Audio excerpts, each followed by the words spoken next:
l'expansion signifie dépasser les limites, se répandre et dépasser les limites. Nous avons dit que il ne suffit pas de savoir que je veux me répandre, je veux m'expandre. Non. Parce que l'accès à la vérité n'est pas assez si on n'engage pas des forces spirituelles pour démystifier le futur. Et nous avons également dit d'où tu es moins important que là où tu vas. Nous avons dit le futur nous dira toujours ce à quoi tu es engagé dans le présent. Amen. Donc, ce que tu fais maintenant, c'est le futur qui va nous dire la vérité. Le fait que je sais qu'il faut que ma vie réussisse n'est pas suffi. Il faut que j'engage des forces spirituelles. C'est ce que nous avons dit au premier service. Nous avons également rapidement dit ce qui est, nous avons parlé de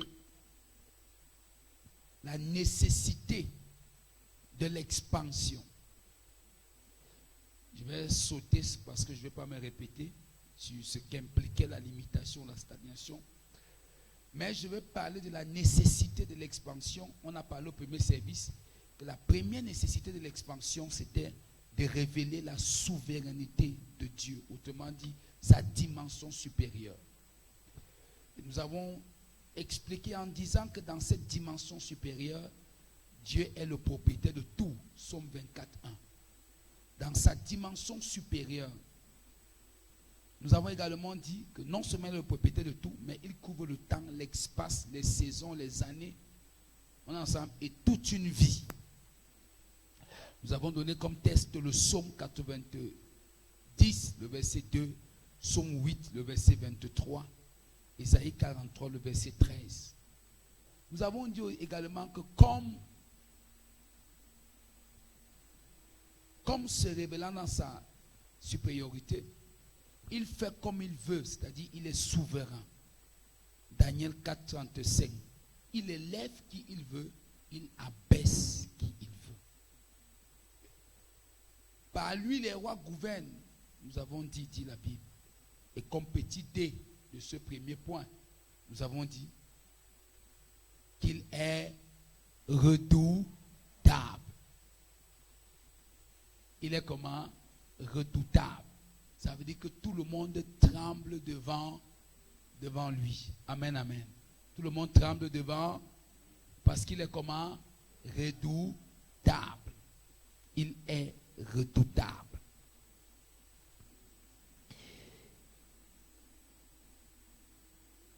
Alors, pour ce service, je donnerai les deux autres dimensions de la nécessité de l'expansion. Donc c'est la suite.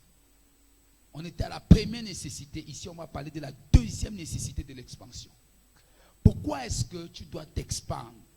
Si tu t'expands pour révéler la dimension supérieure de Dieu, tu t'expands aussi, on est ensemble, pour révéler la toute possibilité de Dieu. Nous sommes ensemble. Amen, amen. Donc, si je me répands, si mon expansion révèle la dimension supérieure de Dieu, mon expansion révèle aussi, on est ensemble, secondairement, la possibilité divine. Donc, la deuxième nécessité de l'expansion, c'est de révéler, on est ensemble, c'est de révéler quoi? C'est de révéler la possibilité, les possibilités divines autant pour moi. La première nécessité de l'expansion, c'était révéler la dimension supérieure de Dieu. La seconde nécessité, c'est de révéler les possibilités divines. Donc l'expansion révèle les possibilités divines. L'expansion révèle les possibilités divines. Allons rapidement en disant ceci. Si en un, ça révélait la dimension supérieure de Dieu, ça veut dire que c'est sa souveraineté. Donc, alors, si un, l'expansion révèle sa souveraineté. Deux, l'expansion révèle sa toute-puissance. Tu me comprends? Sa capacité. Donc, si lui, il est au-dessus de tout, on ensemble, il peut aussi ont compris. Donc l'expansion révèle quoi? Révèle les possibilités divines. Petit a, dans ce point, on comprend que Dieu peut tout au-delà de notre imagination. Donc si tu crois t'expandre, tu dois pouvoir croire que Dieu peut tout. Nous sommes ensemble. Il est capable et tu ne devrais pas avoir peur. Parce que l'expansion révèle sa possibilité. Ça veut dire donc que si je veux me répandre, je comprends que par mon expansion, je vais révéler aux hommes que Dieu est capable. Qu'il peut. Rien ne lui est impossible. Il peut toutes choses. Gloire à Jésus. Donc petit a, Dieu peut tout au-delà de notre imagination. Éphésiens 3:20. La Bible dit qu'au-delà de ce que tu demandes et tu t'imagines, qu'est-ce qu'il fait? Il t'exauce. Il t'en donne. Au-delà de ce que tu penses et de ce que tu demandes et tu t'imagines. D'autres versions vont dire, au-delà de ce que tu penses et tu demandes et tu penses, autant pour moi. Donc, il agit. Éphésiens 3:20. Ésaïe 14, le verset 27. Ésaïe 14, 27.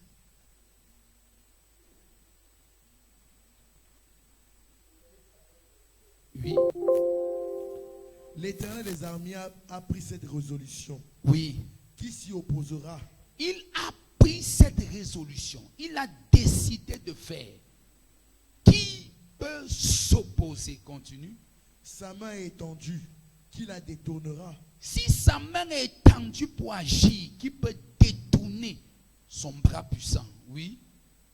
L'année de la mort du roi. C'est bon, ça va. Alléluia. Donc tu comprends que Dieu peut tout au-delà de notre imagination. Bien-aimé, sache que chaque fois que tu décides de t'expandre ou de te répandre ou de surpasser tes limites, tu es en train de démontrer que Dieu peut tout. Amen. Il peut agir. Est-ce que je parle ici? Refuser. Tout à l'heure, ceux qui étaient au premier service devaient comprendre ça. Il dit que refuse. À un moment, même si j'ai dit que même si tu as 80 000, tu peux louer une maison de 200 000. Pas parce que tu as 200 000, mais parce que dans les 80 000, tu crois Dieu souverain qui peut tout accomplir pour te mettre dans la joie. C'est ce qu'on devait croire. Mais nous, on se dit que non, ce n'est pas possible, je ne peux pas. Non, tu vois une maison qui coûte plus cher que l'argent que tu as, va quand même demander. Si tu manquais la foi, va quand même. Essayons de tester Dieu dans son caractère. Essayons d'aller dans sa nature, amen, dans son caractère pour découvrir qui il est. Pour découvrir combien il agit. Nous l'avons rendu en un Dieu que chaque jour on peut venir, on loue, on danse, on tourne ensemble, on écoute la parole. Ok, j'entretiens mon esprit, je rentre à la maison. Non, tu n'entretiens pas ton esprit. Tu faillarises ton esprit. Pour des résultats, sommes ensemble. Donc il peut tout. Petit p. Sa capacité est sans limite. Il n'y a pas de limite dans la capacité divine. Il n'y a pas de limite. Il n'y en a pas et il n'y en aura jamais de limite dans la capacité divine. Il n'y a pas de limite. Il n'y a pas de limite. Si on dit que Dieu peut, il peut. Il n'y a pas un domaine où Dieu ne pénètre pas. Il n'y a pas un aspect où Dieu n'agit pas. Amen, amen. Oh non. Gloire à Jésus. Vous savez ce qui nous tue souvent? On n'arrive pas à arriver là où Dieu est. Parce que il suffit que non, dès que tu sais que non, on se comprend très bien, j'ai mon argent à la maison, et puis j'ai un mal, nous sommes ensemble, j'ai un mal, et puis bon, ça va, je peux appeler le docteur, on me consulte, qui me comprend très bien, on me consulte, on fait les examens, mais ça va, et puis je paye les médicaments, tout va bien. Je suis d'accord avec toi. Mais tu n'as pas, il te faut découvrir le Dieu, amen, qui agit en ensemble sans l'intervention de tes moyens. Sans l'intervention de tes moyens. Là où la limite, la limite des hommes, est le départ de Dieu. La limite des hommes est le départ de Dieu. C'est pourquoi si tu veux donc t'expandre, tu vas comprendre que là où l'autre s'est limité, moi je dois commencer. Ce n'est pas moi qui commence, mais le Dieu qui est en moi commence avec moi, par moi et pour sa cause. Tu dois croire ça. Amen, amen. Tu dois faire confiance en Dieu à une dimension où tu es concentré sur ce qu'il doit faire et non pas par les moyens de faire. Ce qui nous tue, tout à l'heure, je l'ai dit au premier service. Amen. Je ne voulais pas évoquer ça pleinement. Ce qui nous tue souvent, c'est quoi? C'est qu'en fait, au lieu de croire Dieu sur ce que tu veux, c'est ce que tu as comme vision, ensemble, tu passes le temps à lui demander les moyens pour arriver. Non. Non. Il est déjà là. Il est l'alpha oméga. On ensemble. Toi, concentre-toi sur l'oméga de ton projet. On ensemble. Est-ce qu'il me comprend très bien? Et concentre-toi sur l'oméga de ton projet. On se comprend très bien. Lui qui est alpha oméga va commencer. Il va trouver les voies et moyens. Focalise-toi. Aie cette certitude. Aie cette assurance. Amen. Donc beaucoup de gens ne demandent pas à Dieu, mais ils demandent les moyens. Par exemple, Seigneur,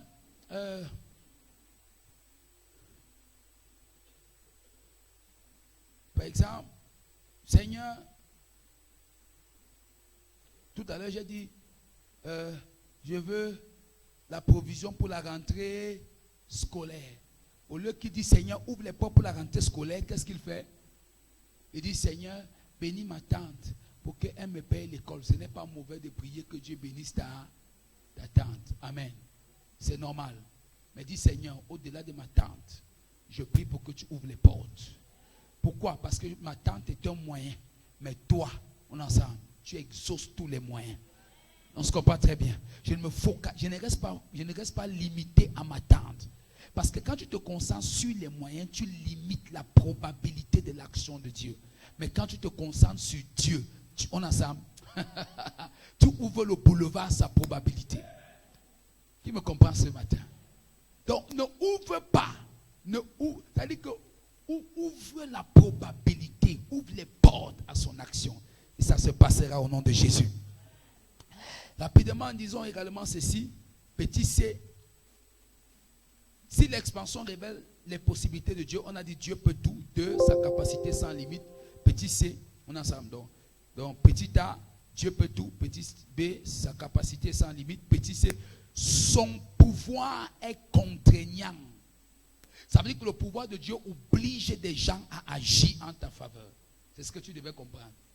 Donc, si je dis que Dieu est capable, c'est possible qu'il fasse quelque chose, ça veut dire que je suis en train de lui dire que tu peux même obliger les gens à le faire pour mon compte. Est-ce que je prêche à quelqu'un? Je prophétise que tu aies cette dimension au nom de Jésus.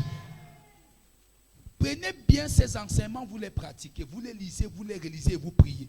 Ça te donne de comprendre que nous sommes ensemble ici dans cette salle. Donc, son pouvoir est contraignant. Ça veut dire que le pouvoir de Dieu ne négocie pas. Ça oblige. Ça oblige les mamans. Ça oblige, permettez-moi de vous dire ça avec amour. Ça oblige. Si vous n'arrivez pas à comprendre ça, vous n'allez jamais expérimenter le Dieu qui est puissant. Ça oblige. Amen. J'ai dit au premier service que Canaan n'appartenait pas à Abraham. C'était un pays, un territoire peuplé jusqu'à il n'y a pas moins. Ça oblige. Si tu veux voir Dieu t'expandre, crois en son pouvoir contraignant. Pendant que tu es en train de prier, Seigneur, je sais que tu as révélé, par exemple, telle chose dans ma vie, ça serait être fait. On ensemble. Je supplie que Dieu pas troubler le sommeil de quelqu'un. Regarde comment Dieu veut élever Mardoché. Le pouvoir de Dieu est contraignant. Ça va contraindre le roi à ne pas dormir. Ça oblige le roi à lire les annales. Ça oblige le roi à décider de ce qui va se passer. C'est ça le pouvoir contraignant de Dieu. Oh God. C'est pas pour rien que Jésus a dit anakazo. Amen. Contraindre. Quand Jésus lui a dit allez contraigner les gens, ça veut dire je vous donne le pouvoir de contraindre des hommes. Ah, Dieu n'amène à la parole. Ça veut dire quoi? Sa puissance est persuasive. Le pouvoir contraignant signifie la puissance de Dieu est persuasive. Amen. Ouf. Ah, Dieu. Ah, un jour on parlait, c'est par la foi, le livre des Hébreux. C'est par la foi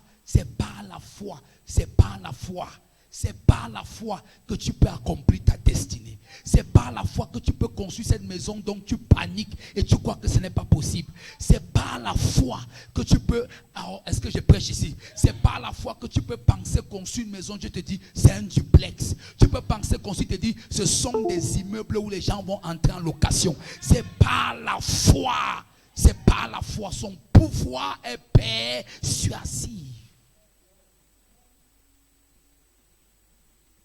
Ça veut dire, il est un charme irrésistible. Dieu est un charme irrésistible. Si Dieu décide de charmer quelqu'un pour toi, la personne ne peut pas te résister. Dieu, c'est un charme irrésistible. Donc son pouvoir est un charme irrésistible. Est-ce que je peux prêcher? Quand le pouvoir de Dieu, qui est un charme irrésistible, s'est déposé sur Esther, le roi s'est rendu compte plus tard, quand Mardochée voulait détruire son peuple, qu'elle n'était même pas une maître. Vous voyez un peu ça? C'est quand le roi Mardochée veut détruire, qu'elle dit que c'est mon Aman, c'est mon peuple. Donc il ne connaissait pas. Il ne connaissait pas que la femme qu'il avait comme la reine n'était pas une femme de son peuple. Elle était étrangère. Est-ce qu'on voit Dieu? Mais parce que les desseins de Dieu doivent être faits, l'expansion doit être faite. Israël doit occuper tout ce territoire et vivre en paix. Dieu va donc venir dans l'esprit du roi. Le charmer. Dès qu'il voit Esther, il ne demande même plus quel est le nom de ton père. De quelle famille tu viens? Par où tu es passé? Tu as quel niveau scolaire? Oh, est-ce que je prophétise ici? Quand vous voyez, on pose trop les questions, c'est qu'il n'y a pas la grâce. Là où on pose trop les questions, il n'y a pas la grâce. Que personne ne te trompe.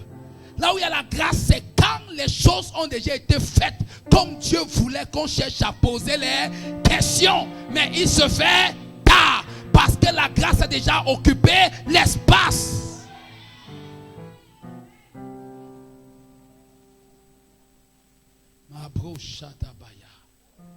Est-ce que tu es avec moi ici? Oh! Quand la couronne est sur la tête, elle est déjà assise. Si le roi tente, veut la détourner, il aura honte. Donc tu n'as même pas pris les renseignements. Tu es coincé. Amen. C'est un charme irrésistible, Dieu. Son pouvoir est contraignant. C'est un charme irrésistible. Je prie que ce jour, à cet instant, ce charme irrésistible de Dieu tombe sur la vie de quelqu'un. Je te donne ça au nom de Jésus. Oh, ce dimanche, je te donne ça au nom de Jésus. Prends cette dimension. Oh, donne-moi un amen comme le tonnerre. Prends cette dimension. Prends-la. Tu ne vas plus arriver quelque part. Les gens te font attendre. Ça ne va plus se passer. Quand le boss passe, on a ça. Il voit les gens qui l'attendent. Vous, c'est qui? C'est qui ici? C'est qui ici? Vous voulez quoi? Il y a beaucoup de gens. Mais toi, tu attends. Prends ça au nom de Jésus. Prends cette dimension. Prends cette dimension. Prends cette dimension. Je prophétise ce matin sous l'impulsion du Saint-Esprit. Prends cette dimension. Entre dans cette dimension. Entre dans cette dimension. La parole s'est faite chair. La parole s'est faite chair. Que cette parole soit chère en toi au nom de Jésus. Qu'elle prenne corps au système de ton être. Partout où tu passes, tu entres. Tu as un charme irrésistible au nom de Jésus. Catch it. Prends cette prophétie. Tu ne vas plus attendre. vas plus attendre. C'est trop. Si tu vas attendre jusqu'à quand? Nous parlons de Dieu. Sa parole est réelle. C'est un charmeur incroyable. S'il y a le Tobassi, il y a aussi le Tobassi céleste. C'est ça que Esther a donné au roi. Un pouvoir persuasif. C'est quand le roi finit de dormir qu'il regarde bien. Mais il se fait tard. La couronne est déjà sur la tête. Vous devez croire Dieu. Vous devez croire Dieu. Nous devons croire Dieu. On a rendu Dieu trop petit. On l'a mis dans un bol. On l'a mis dans un petit espace. Non, ce n'est pas possible. Ce n'est pas possible. Ce n'est pas possible. Ce n'est pas possible. Je t'ai dit une chose. Oh God, est-ce que je prêche ici? Je t'ai dit une chose. Je vais me répéter dessus. Quand j'ai écouté Dr. Paul dire que rien que le fait qui a conçu le stade de l'église qu'ils ont fait à Abuja, 16 millions de dollars, ça fait 8 milliards. 7 jours-là, j'étais assis. J'ai sauté sur mes pieds en suivant ça. J'ai commencé à prier en langue. Que Seigneur, nous faisons quoi sur la terre? C'est le même Dieu. Et il prêchait ça aux États-Unis, aux Américains, à Bill Wilson Conference, Faith Conference. Il prêchait ça, il disait aux Américains que regarde, il dit c'est un pays, il dit au Nigeria, on est dans tous les problèmes, on est dans la récession, on est dans tout, sans dette, sans prendre de dette, sans s'endetter, sans forcer les gens, parce que je connais comment son église, on ne force pas les gens. On parle seulement, sans forcer, sans rien. Puis les gens arrivent à ça. C'est le même Dieu. Ce Dieu est réel. Là où tu refuses de mettre le pas, il y a un autre qui met le pas. Là où tu recules, il y a un autre qui avance. Là où tu dis ce n'est pas possible, il dit Dieu, je vais tester ta toute possibilité. C'est possible. C'est possible. C'est possible. C'est possible. C'est possible. Si seulement, non seulement tu crois, mais tu décides d'agir. Tu décides d'agir. Tu décides d'agir. Tu décides d'agir. Tu décides d'agir. Tu dis non, je refuse de rester à cette dimension. L'espace-ci ne me suffit plus. L'espace-ci ne me suffit plus. La chaise-ci ne me mérite plus.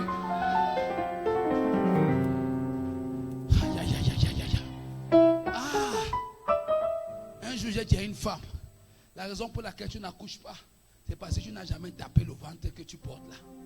Tape ça. Sommes ensemble. Que la foi manque les gens. Tape ça. Il dit que tape le ventre là. Dit que tais-toi. Qui t'a dit que tu es fait pour être stérile? Qui t'a dit? Qui t'a dit que tu es fait pour être stérile? Sommes ensemble. Il vous faut une audacité. Sa puissance persuasive. Et son pouvoir est persuasif. Aïe aïe aïe aïe. Dans Proverbe 7, il dit que quand un homme est favorable à l'Éternel, il dispose à son égard même ses ennemis. Tu écoutes? Ça veut dire qu'il oblige ses ennemis à travailler pour lui. Il les oblige. Il les oblige. Il les oblige. Il les oblige. C'est quand ton ennemi a fini de tout te servir. C'est quand tu pars qu'il dit que mais qu'est-ce qui s'est passé? Hey, mais j'ai prié aux autres. Pourquoi elle, je n'ai pas pris l'argent? Il s'énerve, il peut accuser Dieu. Oh, je vois cette huile venir sur quelqu'un. Oh, for you are glorious and worthy to be praised. You are the Lamb upon the throne. C'est bon. C'est bon. Je cherche. Oh, je vois Dieu en train de faire des choses étranges. Je vois des gens parmi vous arriver au village où il est né, faire ce que personne n'a jamais fait. Je vois des gens délaissés dans cette salle. Oh, Je vois des gens de rien, de rien. Je vois, pendant que mes yeux sont fermés, je suis en train de voir des gens. Je vois comme s'il y a un sol. Oh, merci Saint-Esprit. Dieu me montre un sol qui est comme s'il n'y a rien, donc c'est désertique. Et subitement, il y a des choses qui sont en train de pousser. C'est-à-dire que la possibilité là où le terrain est infertile, reçois cette huile. Il y a une onction qui va venir maintenant. L'onction des possibilités. Ça vient sur quelqu'un dans cette salle. Ça vient maintenant. Maintenant, pas demain, maintenant. Je vois cette huile fraîche sur quelqu'un. Fraîche sur quelqu'un. Tu vas sentir une force inhabituelle après aujourd'hui. Tu auras l'impression qu'il n'y a pas moyen de dormir si quelque chose n'est pas fait. Cette huile sera si fraîche sur ta vie.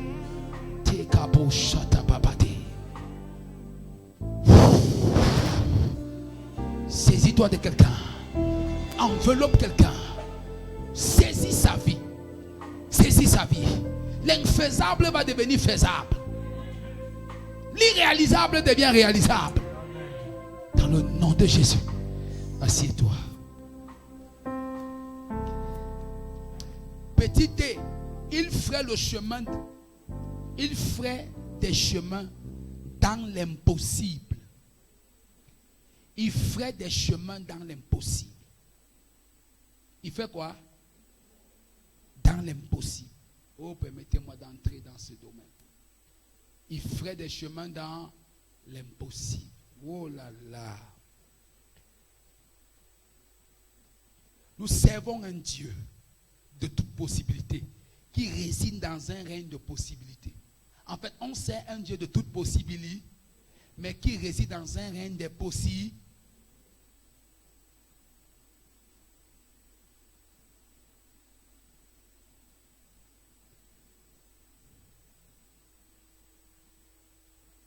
Amen, amen. J'ai dit quoi? Il ferait des chemins dans les... Il ferait des chemins dans l'impossible. Il ferait des chemins dans l'impossible. Autrement dit, on sert un Dieu de toute qui réside dans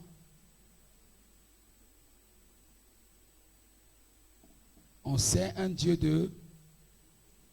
qui réside dans. Ok, super. Regardez quelque chose d'extraordinaire. Oh, gloire à Jésus. Donc, nous servons un Dieu de toute possibilité qui réside dans un règne de possibilités. Ça veut dire, il peut faire un chemin, il peut frayer un chemin élevé à l'intérieur de chaque situation désertique de ta vie. Je répète. Ça veut dire qu'il peut frayer un chemin élevé à l'intérieur de chaque situation désertique de ta vie. Ça veut dire qu'il ferait un chemin élevé dans chaque situation désertique de ta vie.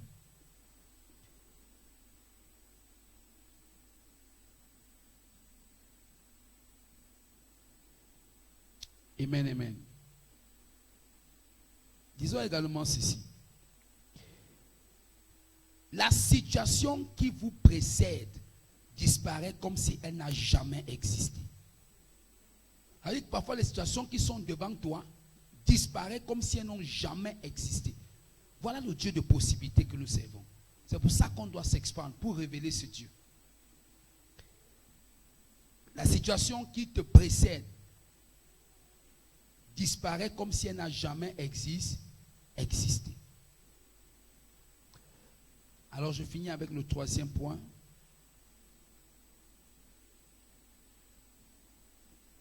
Troisièmement, l'expansion révèle la grâce enfouie en nous que nous ignorons. L'expansion révèle la grâce enfouie que nous ignorons. L'expansion en nous révèle la grâce enfouie que nous ignorons. Qu'est-ce que ça veut dire?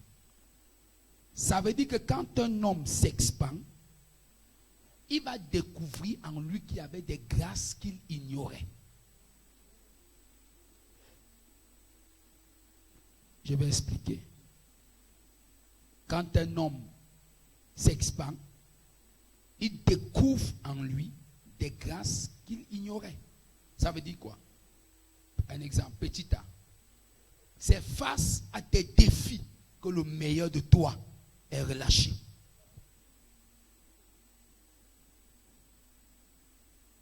C'est face à des défis que le meilleur de toi est relâché. Vous allez voir, parfois tu es là à la maison, tu dis que tu n'as pas l'argent.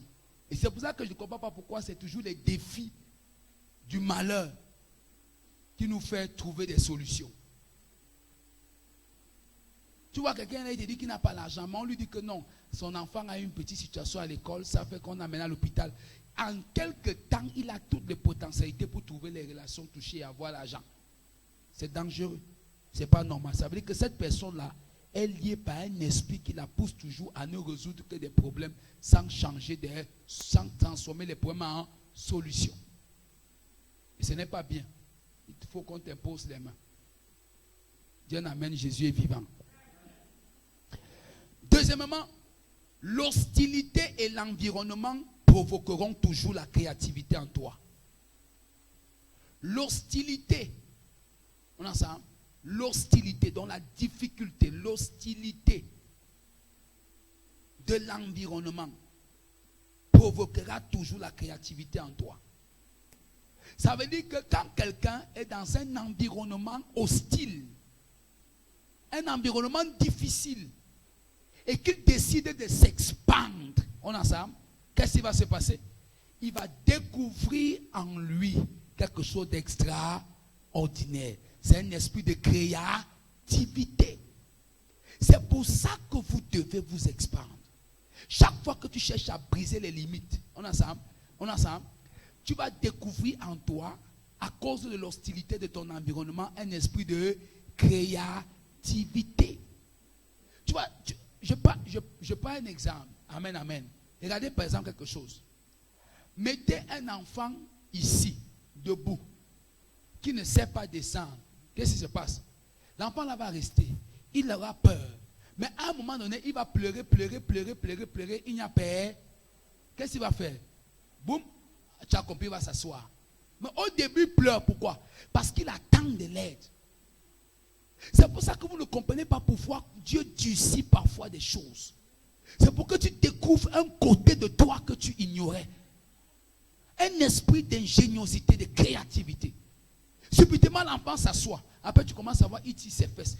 Il met les pieds à l'air. Bam, dès qu'il pose, il ramène les fesses sur l'autre. Et dès qu'il arrive là-bas, il part.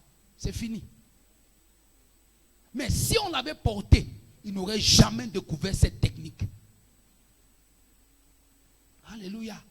Donc, à des moments, sachez pourquoi est-ce que Dieu te demande de t'expandre. Parce qu'en voulant t'expandre, tu te rends compte que oui, je veux m'expandre. Mais l'environnement, si est difficile, on ensemble. Non, c'est difficile. Alors tu vas commencer à réfléchir. Tu vas commencer à méditer. Comme la Bible dit, celui qui médite sur ses voies trouver le chemin. Tu commences à méditer et tu vas trouver des solutions qui seront un esprit de créativité, qui seront le résultat de la créativité et de l'ingéniosité. Alléluia. Et enfin, c'était en B. Petit C. Nos dons, talents et potentiels se révèlent toujours face aux défis. Nos dons, nos talents et nos potentiels, on ensemble, s'expriment mieux face aux défis. Regardez quelqu'un qui court. Quand il fait le footing, on ensemble, on se comprend très bien. Quand on était petit, on allait souvent,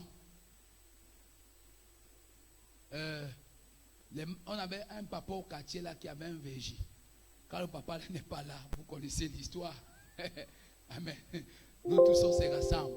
On montait la garde. Donc toi, tu suivais là-bas. Toi, tu es positionné ici parce qu'il y avait il y avait au moins 3 entours pour arriver chez lui. Donc le quartier était comme ça. Et il pouvait aussi passer par le bas. On savait que parfois il venait par le haut et il descendait la colline. Il venait par le bas. Il nous retrouvait. Lui, il était au milieu de la colline. Alors, on avait un ami. Lui, il était infime. Lui, il montait la garde là où le père là venait le plus souvent. Quand on voit le père là, je vous dis devant Dieu, on ne peut pas courir plus que le gars là.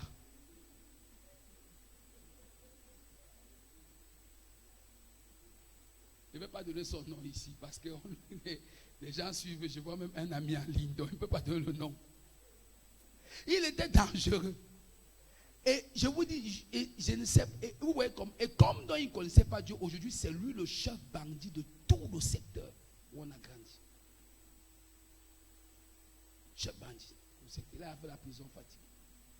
Donc c'est lui qui était positionné là, comme il ne pouvait pas grimper. Nous on grimpe. Quand il dit on avait des paroles, on ne sait pas que comment qu'ils sont. Oh non, il lance un mot là. Comme ça, tu peux un peu imaginer ce qu'il veut dire. Nous tous on sait déjà que chacun ramasse le ramasseur des mains, les ramasseurs en dessous. Et c'est boum, et tu le vois, je ne sais pas comment. Où il roulait même, je ne sais pas. Ça veut dire que parfois c'est face à des situations qui attaquent l'intégrité de notre dignité que nous réalisons. On a ça. Qu'il y a des talents et des dons en nous. Et petit dé pour finir. Chaque expansion est la découverte de ta personnalité, autant pour moi. Chaque expansion est la découverte de ta personnalité. Chaque fois que tu décides de t'expandre, tu vas découvrir ta personnalité. Donc, dans ce troisième point, on comprend cette vérité fondamentale. Alléluia. Permets-moi, parce qu'on n'a pas assez de temps au dernier service, je commence le premier secret de l'expansion. On est dans 2 Rois 6. Tu vois qu'aujourd'hui, je n'ai pas donné les secrets. J'ai expliqué seulement sur les nécessités. Premier secret de l'expansion. C'était, on ensemble, les indicateurs des saisons.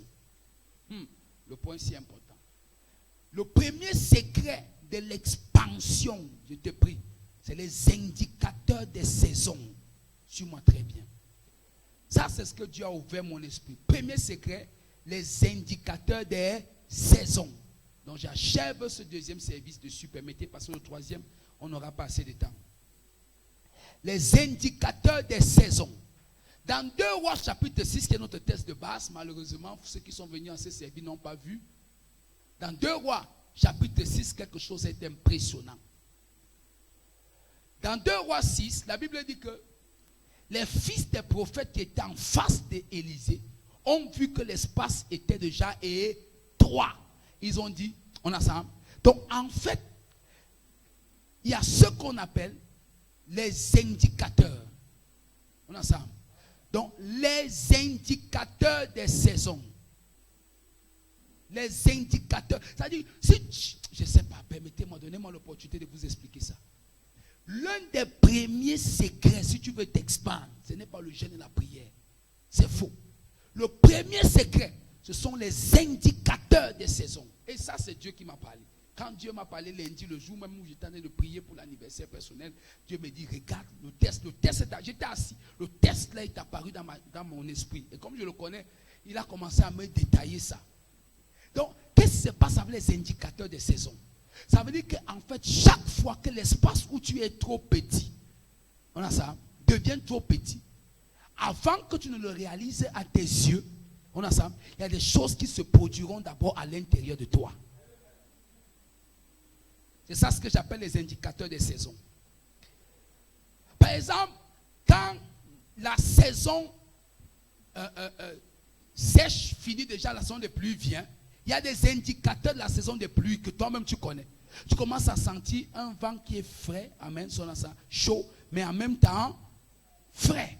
Tu sens déjà, c'est un indicateur. Amen, amen. Que quelque chose est en train de changer.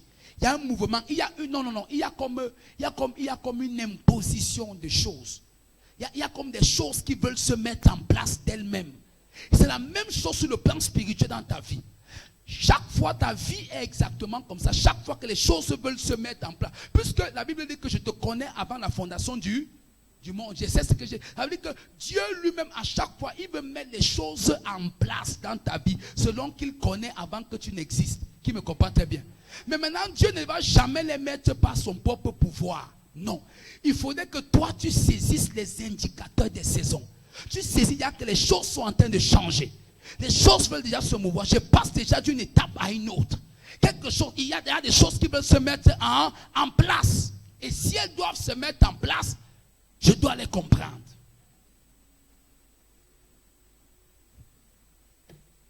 Tu avais moi amène à ça. C'est ça que le verset 1 de ce passage dit. Les fils de prophètes vivent que l'espace. Comment? Ce n'est pas qu'ils étaient, ils n'ont pas dit que nous sommes serrés. Non. Ils ont vu qu'on est ici, Élisée est déjà proche. Donc Élisée qui nous enseigne, ses pieds déjà proches de nôtre. Ça veut dire qu'il y a quelque chose. Amen. C'est un indicateur. Et tu dois comprendre cela. Laisse-moi te dire une chose. Dieu t'appelle, mais la couleur de ton appel dépend de toi. La couleur de ton appel, c'est la compréhension que tu as des mouvements que Dieu veut faire autour de toi. Je répète, Dieu t'appelle, mais la couleur de cet appel dépend de toi.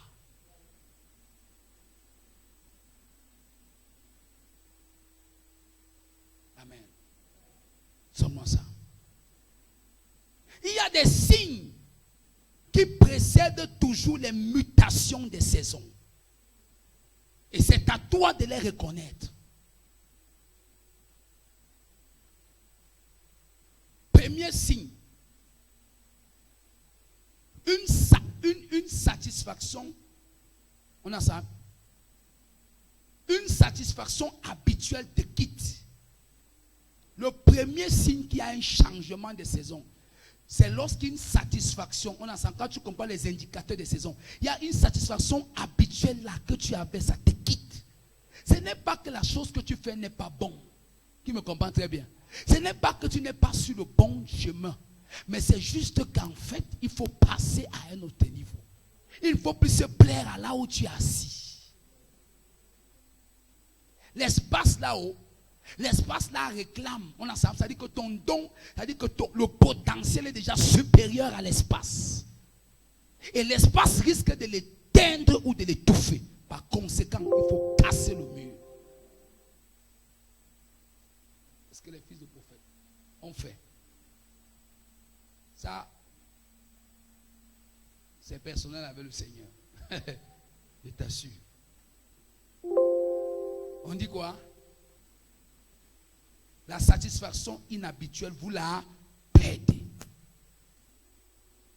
Vous la perdez. C'est comme si tu n'avais plus la joie. Amen. C'est comme si tu n'avais plus de joie. Parfois, il y a comme un profond vide à l'intérieur de toi. Au point où tu ne te rends même plus compte. On a ça. Je peux avancer. C'est-à-dire qu'il y a un vide en toi. Tu manques le goût. Oh, merci pour ce mot. Amen, amen. Tu perds le goût et la plaisance des choses. Ce n'est pas forcément que ce que tu fais là n'est pas bien. Mais ça indique que Dieu veut que tu élargisses l'espace. Parce que si tu te laisses dans la satisfaction que tu avais hier, le goût que tu avais hier, amen, son ensemble, il n'y aura pas possibilité de te bousculer pour qu'il y ait quelque chose de nouveau. Quand il met ça, c'est important. C'est Dieu qui est à l'origine de tout ça. Mais ce n'est pas Dieu qui est à l'origine de la décision. Dieu est à l'origine du mouvement indicateur. On a ça à l'intérieur de toi.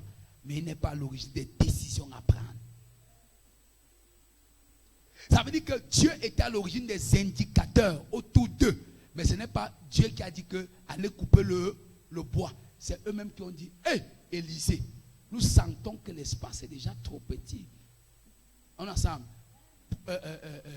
comme ils appelaient pour homme de Dieu. C'est mieux qu'on aille couper le bois.